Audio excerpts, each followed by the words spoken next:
Hi all welcome to football arena. ഇന്ന് Brazilian ലീഗിൽ നടന്ന മത്സരത്തിൽ തകർപ്പൻ പ്രകടനമാണ് നെയ്മർ ജൂനിയർ നടത്തിയിട്ടുള്ളത്. 2 ഗോളുകൾ നേടിക്കൊണ്ട് സാന്റോസിനെ തോൽവിയിൽ നിന്നും രക്ഷിച്ചത് നെയ്മർ ജൂനിയർ ആണ്. ഈ മത്സരത്തിലുടനീളം ഏറ്റവും മികച്ച രൂപത്തിൽ കളിച്ചത് നെയ്മറാണ് എന്ന കാര്യത്തിൽ സംശയങ്ങൾ ഒന്നുമില്ല. 9 ഷോട്ടുകൾ എടുത്തു, ടാർഗറ്റിലേക്ക് 5 ഷോട്ടുകൾ എടുത്തു, 105 ടച്ചുകളാണ് ഈ മത്സരത്തിൽ നെയ്മർ നടത്തിയിട്ടുള്ളത്. മാൻ ഓഫ് ദി മാച്ച് പുരസ്കാരം സ്വന്തമാക്കിയത് നെയ്മറാണ്. പക്ഷേ ഈ മത്സരത്തിന്റെ രണ്ടാം പകുതിയിൽ നെയ്മർ ജൂനിയർക്ക് ഒരു യെല്ലോ കാർഡ് വഴങ്ങേണ്ടി വന്നിരുന്നു. നെയ്മർ അനാവശ്യമായി കൊണ്ട് വഴങ്ങിയ ഒരു യെല്ലോ കാർഡാണ് അത്.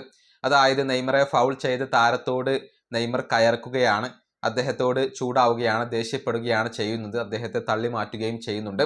അത് പിടിച്ചു വെക്കാൻ വന്ന മറ്റൊരു താരത്തെയും നെയ്മർ ജൂനിയർ തള്ളി മാറ്റുന്നു, ദേഷ്യപ്പെടുന്നു.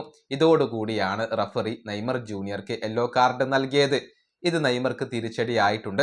അതായത് ഇത്തവണത്തെ ബ്രസീലിയൻ ലീഗിൽ ആകെ 6 യെല്ലോ കാർഡുകൾ നെയ്മർ ജൂനിയർ പൂർത്തിയാക്കി എന്ന് പറയുമ്പോൾ അടുത്ത ബ്രസീലിയൻ ലീഗ് മത്സരത്തിൽ നെയ്മർക്ക് സസ്പെൻഷനാണ്, കളിക്കാൻ കഴിയില്ല.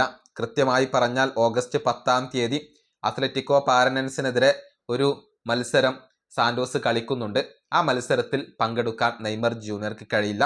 പക്ഷെ അതിനു മുൻപ് കോപ്പ സുഡാമേരിക്കാനയിൽ ഒരു മത്സരവും കോപ്പാഡോ ബ്രസീലിൽ 2 മത്സരങ്ങളും ഉണ്ട്. ആ മത്സരങ്ങൾ സാന്റോസിന് വേണ്ടി കളിക്കാൻ നെയ്മർക്ക് കഴിയും. ബ്രസീലിയൻ ലീഗിലെ മത്സരമാണ് നെയ്മർക്ക് നഷ്ടമാവുക. ഓഗസ്റ്റ് 10-ാം തീയതി നടക്കുന്ന മത്സരത്തിൽ നെയ്മർക്ക് കളിക്കാൻ കഴിയില്ല എന്നുള്ളത് ഇപ്പോൾ ഉറപ്പായി കഴിഞ്ഞിട്ടുണ്ട്.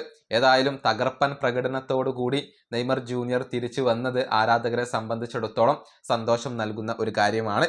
ഇനിയിപ്പോൾ ജൂലൈ 29-ാം തീയതി കോപ്പ സുഡാമേരിക്കാനയിൽ യൂണിവേഴ്സിദാദ് സെൻട്രൽ എന്ന ടീമിനെതിരെ ഒരു മത്സരം സാന്റോസ് കളിക്കുന്നുണ്ട്. ആ മത്സരത്തിൽ നെയ്മർ ജൂനിയർ കളിക്കുമോ എന്നുള്ളതാണ് ആരാധകർ ഉറ്റുനോക്കുന്ന കാര്യം.